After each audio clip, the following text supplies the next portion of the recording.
আসসালামু আলাইকুম রহমতুল্লাহি ওয়া বারাকাতুহু। আজকে আমরা দেখব একটি বন্যা নিয়ে সুন্দর একটি ডকুমেন্টারি ভিডিও।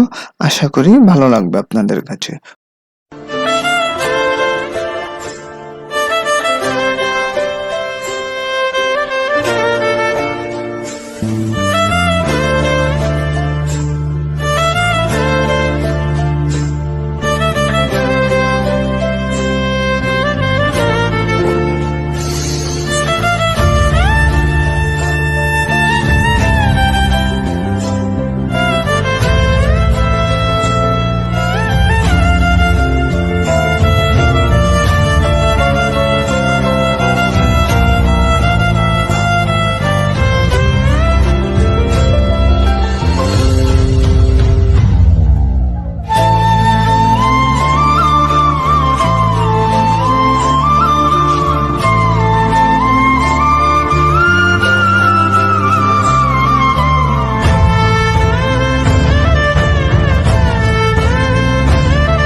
আমরা চেষ্টা করেছি পুরো ভিডিও জুড়ে মানুষ কতটা অসহায় ছিল বন্যায়, মানুষ কতটা ক্ষতিগ্রস্ত ছিল তা নিয়ে একটি সুন্দর একটা ডকুমেন্টারি তুলে ধরার।